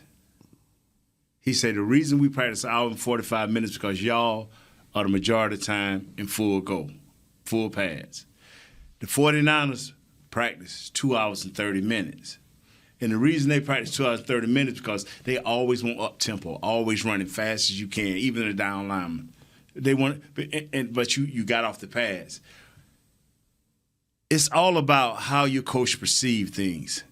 And now, they've been having short practices. I don't think they're going to start going any longer than what they usually go, about an hour and 30, hour and 45 minutes. So it's not going to wear them down. If anything, they should be rejuvenated because they done got back 85 guys off the COVID and injured list. So they should be all right, man. Yeah, but hang on real quick. Nate, would you like to introduce our guest that Chris has on the phone right now? Yes, sir. Yes, sir. Yes, sir. Daryl Johnston, you there? I'm here, Nate. How you doing? Moose, what's up, baby? Hey, when did they expand the roster to 85? I didn't know about that. Huh? When did they expand the roster to 85? I didn't know that. Who they got? I didn't know that either. Who expanded? 85 guys coming. You just said it. What did I say? Help me out, Moose. What did I say? We got 85 guys coming off the COVID list. I didn't know that. Yeah. Stop, Moose. Stop, bro. You starting to act like the old Moose. Stop. Turn into the announcer, Moose. I don't need this stuff. How you doing, man? This is Daryl Johnston. Great fullback for the Dallas Cowboys, last of a prehistoric breed that is endangered now in the NFL. Glad to have you, Moose Except Johnson. we're seeing one this weekend. Yes, we are. Yes, we are. Yes, thank you. Thanks for coming to the show, man. My pleasure. I'll enjoy catching up and talking football with you, Nate. I hear you, man. Now, my friend Moose, what are you into right now, quickly? Because he's into a new thing, so I want to get that out there right away. Is that okay? Yeah. Oh, yeah. Hey, we're rebooting the USFL. So, for all of us back, and you yes, are a part of the USFL, right? Right. Tampa Bay Bandits, I think they kept their name. Tampa Bay Bandits are going to be one of the 8 that we're bringing back. So right. We're going to bring back the original franchises. Nate Newton was a part of it, Jim Kelly, Reggie White, Steve Young, Herschel Walker. I don't think we're going to have players of that caliber with us, but we're going to have players. It's something that's going to be really exciting. I think we've proven that there's a need for spring football, but also an appetite from the viewer to watch some more football. So we're going to have a little bit later calendar start than the other 2 leagues that try to go in the spring. We got Fox behind us, NBC behind us. Got some really good people working with us, to build this. So I'm really excited about it, and I appreciate you letting me get that in. But yeah, the USFL kicks off April of 2022. Moose, this is Jesse Holly here, and I'm the beggar of the show. And so, since you guys aren't going to have the caliber of the Reggie Whites and the Nate I know where this is going of the world, Can I get a tryout? I got some football left in me. I got a little bit of football left in me. I know I'm a little bit older than I was, back then. And if I can't get a tryout to get on one of these teams in this spring league, can I at least do the pre and post game show? The pre and post we could probably work on, but we can't say older, Jesse. We got to go more mature. I'm seasoned, savvy, more experienced. Yes. We can't use the older word. That won't go well. So that's a no because you dodged the question. He just dodged it. All right, cool. I got it. Totally dodged it. I got it. And Jesse, you would go from a wide receiver to now the way you look, probably a linebacker, maybe even hybrid tight end. Here we go. The hybrid tight end. Right there. I played at about 210. I'm about 230. Thick. About too thick right now. Wow. But no, Moose, back to the Cowboys as they gear up for this game against the San Francisco 49ers. I don't know if you heard us as we were coming in, but we were talking about in practice today, the Cowboys are going full pads. And this is something that the Cowboys really haven't done a lot this season. Is that something, from a player's perspective, when you look at that, has something creeped into the mind of the coaches in saying we're going to try to build a physical football team overnight? Or I just need the pads to be on to kind of get a feel for what we're going to face on Sunday? Or, what would your take be on that if you were a player and you found out you guys had full pads today of all days and you hadn't had them really all year? Yeah, I heard Nate's response where that would have never played in our decision making because we were always in pads. So I think the message being sent to the team is more from a preparation standpoint. Hey, this is one of the more physical running teams in the NFL. If we're going to win this game, we've got to be able to shut down that run. So let's make sure we're going to go out. We're going to practice at a good tempo. We want some collisions, but we want you guys to stay healthy. So we're going to put the pads on. But we've got to do this week because of how San Francisco plays. You're not going to develop a physical mentality overnight. One of the things that everybody talks about when they go up against Dallas in that defense is the speed and the athleticism. They don't really talk about the physicality. So they're going to have to match that with San Francisco. And the best way to do that is to practice that during the course of the week. Now, you're not going to flip a switch, but this is going to give you the best opportunity, with your practice habits during the week to be able to, for the defense to see exactly what it is that San Francisco does because they're so unique in how they run the football. This is not a traditional run game that they're going to go up against. So it's going to be the edges that need to be ready to play. So let's put the pads on and make sure we're setting the edge. It's going to be, corner fill, safeties dropping down. This is something where everybody in the perimeter and in the secondary has to be ready to attack this run game because Kyle Shanahan is outstanding at exploiting the edges. And Moose, I think you've broadcast a couple of the 49ers games this year. What do you see as far as the Cowboys attacking them? I mean, everybody's been talking about their physicality, but can the Cowboys, use their many options, their many weapons to get around this team and get through them? Yeah, this is all about the offensive line for Dallas. The way that John Lynch and Kyle Shanahan have built this team out in San Francisco is from the inside out. Great defensive line, good offensive line, but they've used that fullback, the tight end. You look at the wide receivers that they get; those are great blocking players at that position. So for Dallas to have success offensively, they're going to have to be able to hold up in that offensive line. They can't let Bosa start to become an issue. They can't let those big guys in that defensive line become an issue. So that's going to be the biggest challenge for them. Everybody talks about, this kind of going back to the old style of defense, playing a lot of cover two shells and really kind of stressing offenses to be patient. They're not going to give you something cheap over the top. That's the way that San Francisco is kind of built right now. They've had injuries in the secondary. They're not going to play a lot of man-to-man. They know they won't match up well against Dallas's skill group playing man-to-man. So you're going to see a lot of zone. I think they play, like the sixth most zone defense in the NFL. So they're going to try the patience of Dallas. So that means you're going to have to be able to run the ball effectively. You're going to have to be able to check it down. Take the short to medium routes. It'll be interesting to see how Kellen Moore, designs his plays because you got to take a couple of shots down the field. So when do you sense the opportunity if they're going to pressure with a man coverage scheme?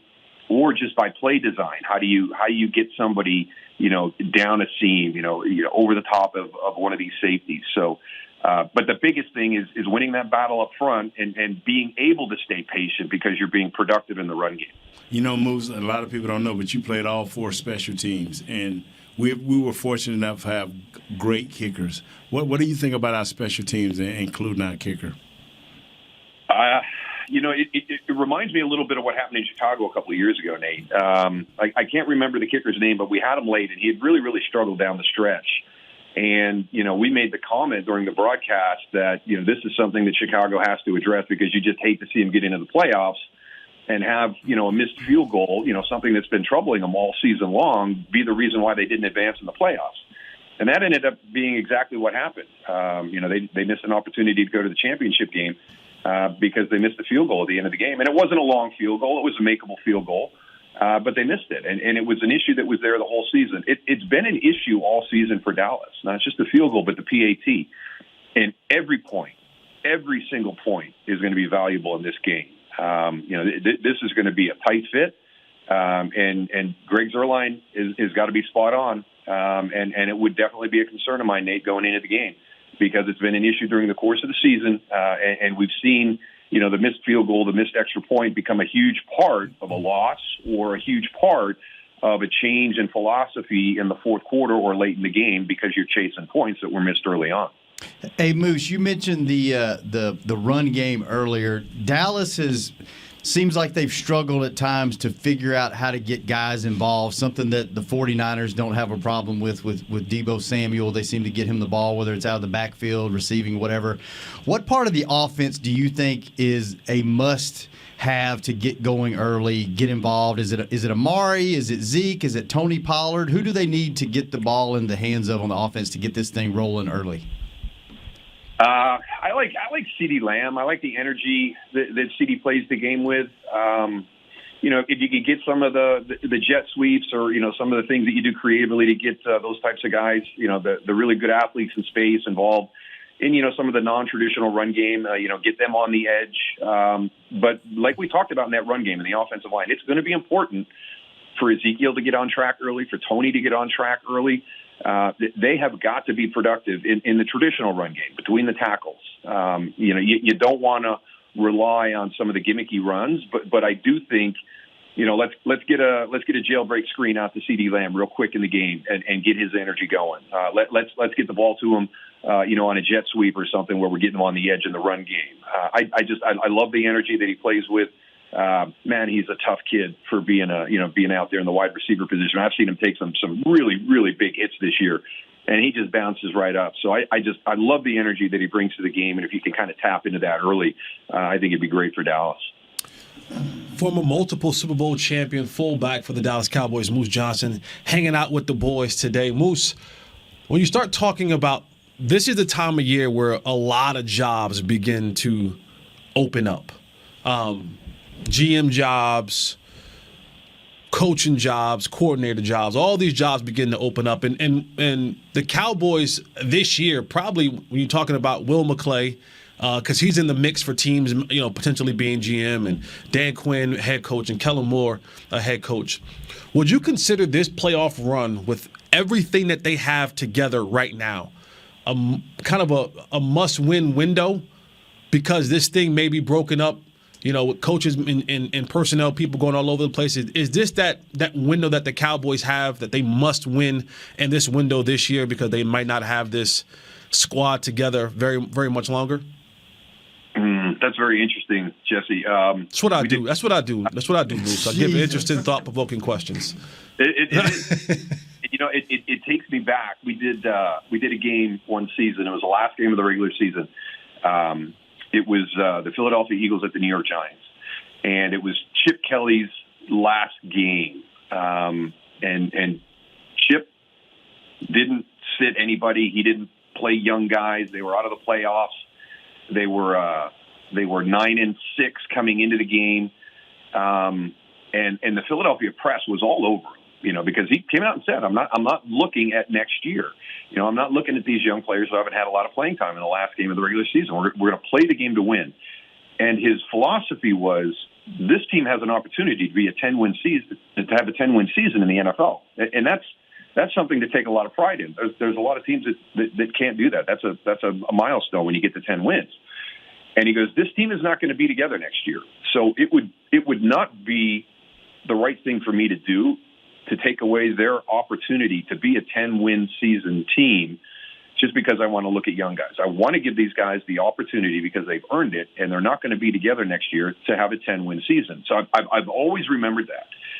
So I think you make a great point here. The amount of change that could happen, we all know there's change on the roster, but the amount of change that could happen for this team from a coaching staff position, from a front office position, it's always there, but because of how well they've done this year, especially, what Dan Quinn has done on the defensive side of the ball and the connections that Dan has into some of these teams that have an open position as the head coach, is this the last time that he's going to coach the defense here? So, yeah, all the way through this playoff season, Dallas has to understand this is the last time this group is going to be together, and not just as a roster, as teammates, but also from a coaching staff and from a front office position. There could be substantial change for Dallas.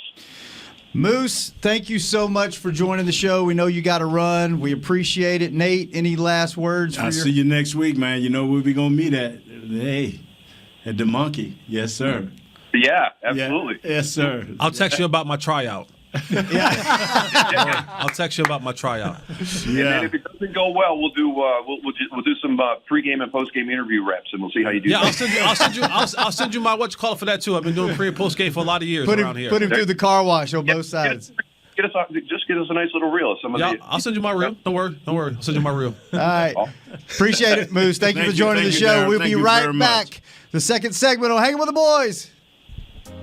Hey, Cowboys fans, ready to spice up your next watch party? Bring Yo Quiero guacamole and be the game day hero. Yo Quiero means I want, and we know you want great, fresh-tasting, ready-to-serve guacamole for your home gating and tailgating events. Made with real avocados and the perfect blend of spices, it will be the star of any party. You can find us at your local Albertsons or Tom Thumb in the deli section. If you can't find it, talk to your store manager and tell them, Yo Quiero guacamole.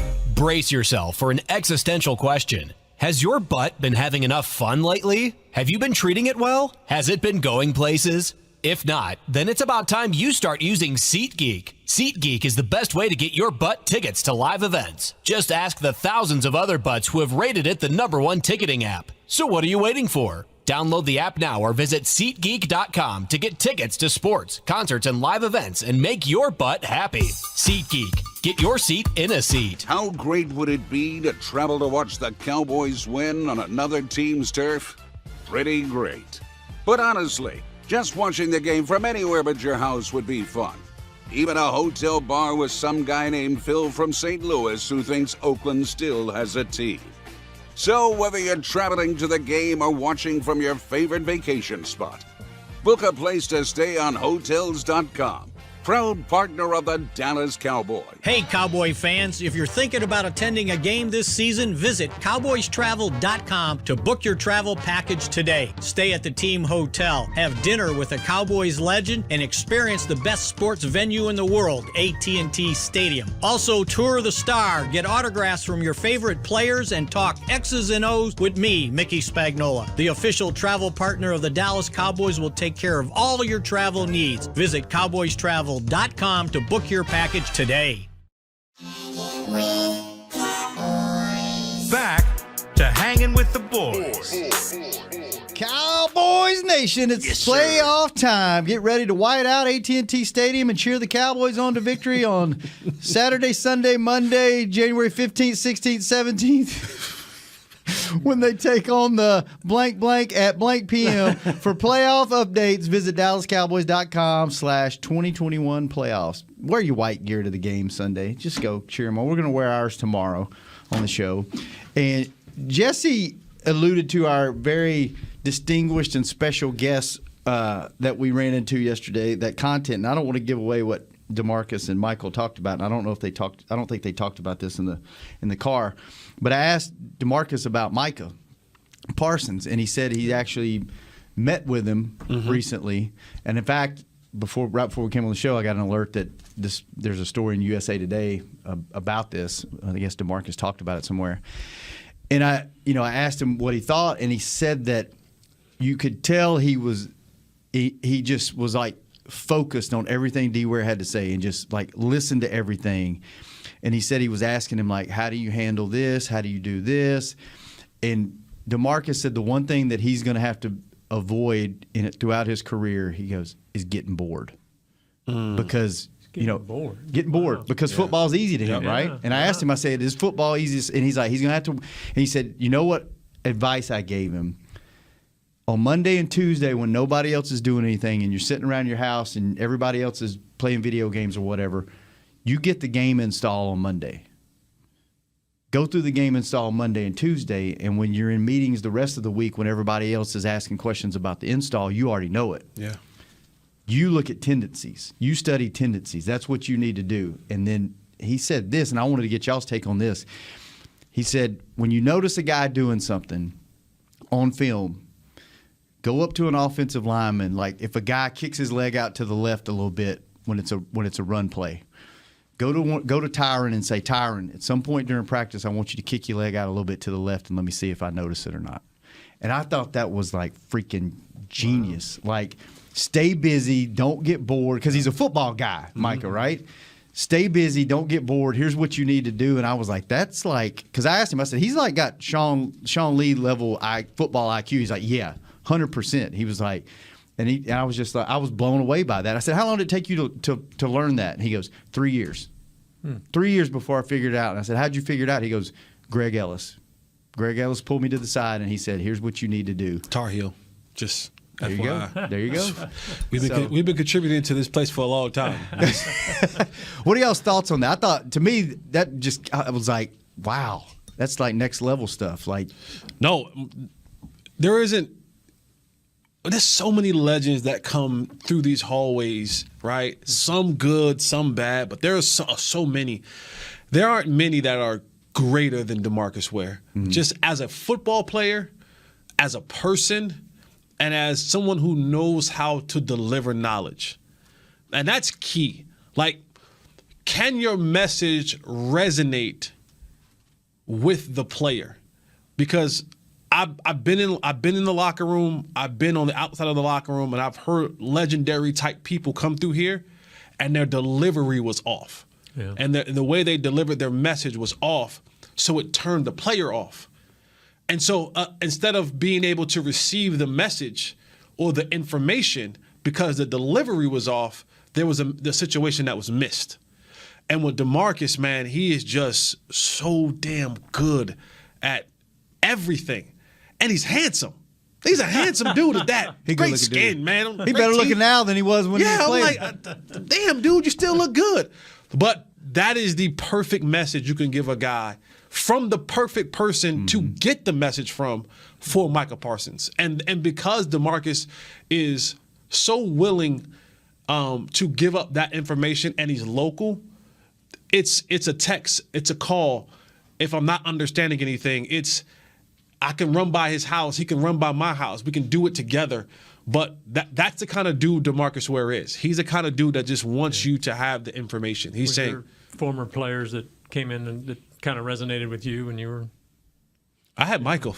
Yeah, that's true. I had Mike. How about you, Nate? Yeah, Mike resonates in a whole lot of different areas. Yeah, well, we probably don't keep talking about some of them. But no, like for me, like I had Mike, right? But then I also through the show, I had Bill Bates, and there were many times who I reached out to Bill Bates and asked different questions about special teams and about things like that. I had the great Jody Camillus, who was fantastic at being a coach, and one of the guys that I learned under was Patrick Creighton. So I mean, I had guys who just had a ton of information and was willing to give the information up. Mike, go ahead.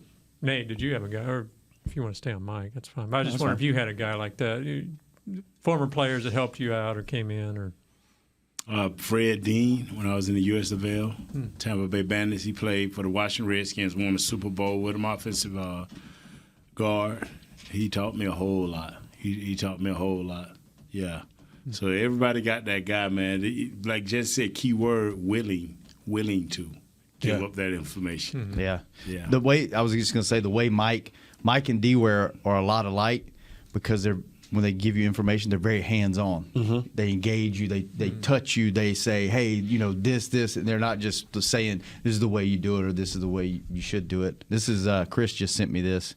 Thanks for getting DJ on. That was great, Nate. Thank you, appreciate brother. that. Yeah, you're welcome. From Todd Archer, filed to ESPN, wondering why Will McClay's name has not been on any GM interview list. I was getting ready to read the same thing as soon as we got a break. He ain't going nowhere, y'all. According to multiple sources, he has agreed to a new contract to remain the Cowboys VP of Player Personnel. So there you go. So Cowboys. He's got the best of both worlds there, doesn't He he? loves it I mean, here. he's the de facto GM without all the headaches of the press and kind of behind the gets scenes. paid like Was one, that your knuckles? That was. Jesus. I thought that was a water bottle. You like, jeez. Oh, that gave me, let's go to break. We'll be right back. I'm hanging with the boys.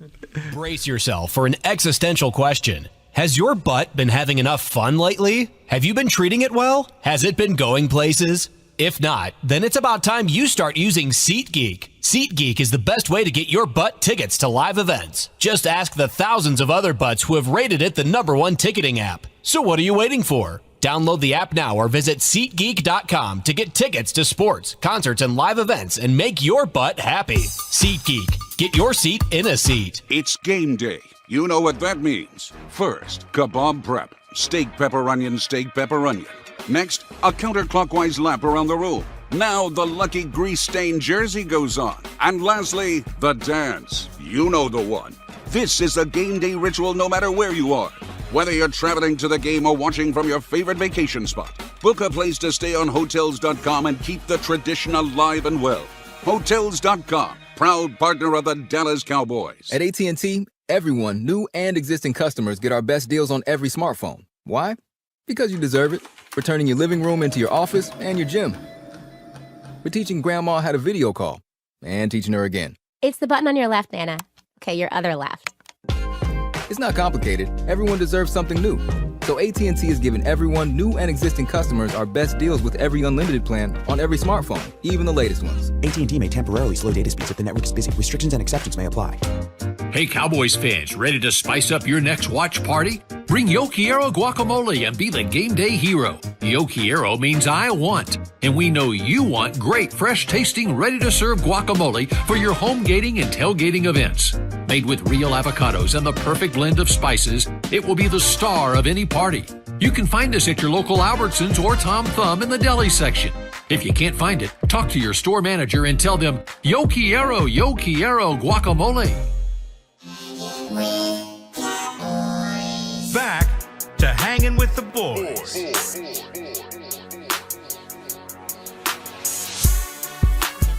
Dak Prescott is our nominee for the Walter Payton NFL Man of the Year Award presented by Nationwide, recognizing NFL players for outstanding community service activities off the field and excellence on the field. Help Dak earn a $25,000 donation to his Faith Fight Finish Foundation by voting on Twitter. Tweet hashtag WPMOY Challenge, followed by Prescott through January 17th. Vote Dak. What's for lunch today, Kurt? So that's all you got out of the Help Fate Fight and all of that? Mexican Get right. burrito bowls. Burrito bowls? Yeah. Dang. I love those burrito bowls. I can't have one. You sneak you one? Sneak me Oh, one. you're fasting. I could walk in there and get one. I don't need you to sneak me. I didn't know what was going on. I didn't know if you got. You can't sneak on God. Yeah. How long do you fast for? There's stages to it. So I don't like right now. I'm on. What's today? Thursday. The Thursday. 13th. I'm still on just juiced in water. Last week was 7 days of all water, and I got until Saturday night juice and water. Weight do you drop during this? Yeah. I would eat a chair in the middle of this. Yeah. It was in between like 15 and 20-ish pounds. What time Saturday night? Midnight.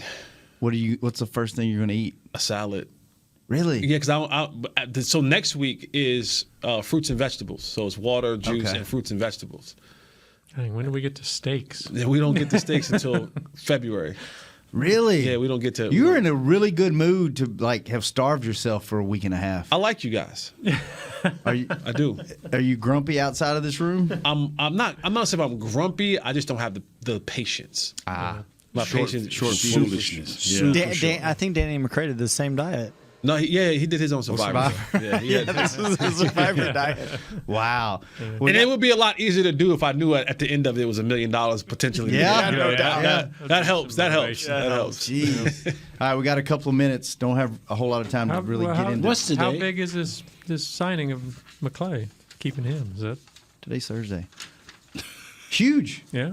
I think it's huge. I mean, I think our fan base when your fan base knows who your VP of player personnel is and they freak out anytime a job opening comes up, I think that tells you everything. Mm-hmm. Like, I think he's done a great job with, they've had some misses, but I mean, everybody's going to miss. But I mean, the guys that they've been able to go get in free agency, I think that's a huge deal. Like some of these guys he's brought in, like J-Ron Curse and guys like that haven't really hit other places, have come here and, done really well. And a lot of them you can't afford to keep. And they, Robert Quinn came in one year and had a hell of a year. Now he's, breaking records in Chicago. Yeah. But I think it's huge. Yeah. What do y'all think? He's a good dude too.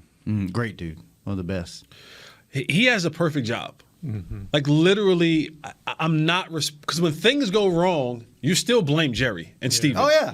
So I'm not in that crosshair fire of when things go wrong. You're behind. You're the second line. I'm the second line, and I'm getting paid like first line talent. Yeah. So I'm getting paid like first line talent. I know for a fact, no matter what happens, whether I succeed or I fail, and I know that Will always wants to succeed. If I get fired, there will be a line of jobs for me immediately. And if you get bored, you can get a head coaching job somewhere. You don't get bored around here. No. You don't get bored around here. That's the other part. That star, man. That is star. You don't leave. Because guess what? Eventually, I don't know when, Shannon. I don't know when, Nate. I don't know when, Kurt. But eventually, the lid will be lifted. And there will be another Lombardi added to the 5 that we have sitting upstairs. Wait, did Jesse Holly just say that live on the air? There will be another one. I don't know when, but there will be one. There will be one. We're not the Jaguars who probably don't have a chance in hell. Detroit. Houston. We're not the Admirals. The Admirals. We're not them. We're not them. We're way more competent than that when it comes to football. Yeah. So eventually we're gonna get to that promised land. Who knows? It might happen this year. Hurry it up because I've been waiting a long time. Yeah, I know. We all been waiting a long time. But I honestly thought you had to go to the bathroom. But I honestly thought that's what you were saying. Will McClay will be a part of it. But I'm just saying I've been waiting a long time for a championship. But I got a question. What you got? Dude, isn't the Admirals got to be the stupid? Oh, there we go. That means, you know what? It's time for the end of the show, Kurt. Come on, man. Happy birthday to Chris. Oh, Chris, Chris, happy birthday. Beam, you Call of Duty, man. Happy birthday to you. Happy birthday to you. Happy birthday, Call of Duty. Happy birthday to you. Capricorn season is here. Chris snuck one in on us. Kurt snuck one in on us a couple of weeks ago. Right. We got to get better at this birthday thing. Yeah. Just check Facebook. I'll tell you. Yeah. Jesse, good show. Nate, thanks for bringing the heat today with DJ. That was awesome, man. Who you bringing next week? You got to step it up after we win this playoff. I'm going to bring in the GM of the Admirals. Oh, Lord. They stupid enough to name themselves. They ought to be stupid enough to come on our show. But you get Will McClay in here next week. Oh, I'm going to try to call him. Yeah. Do it. Look here, man. I want to call a brother Chip in. Can I get that? The brother Chip in. You got to play the brother Chip card every now and again. Chris, happy birthday. Thanks for keeping us on the air. Will, thanks for keeping the live streams up. We can get Quinn, man. We'll be back tomorrow. We're going to eat Mexican food, except Jesse. See you tomorrow. Hanging with the boys. Mexican water. Computer tomorrow. White out. This has been a production of DallasCowboys.com and the Dallas Cowboys Football Club. How about this, Cowboys? Yeah!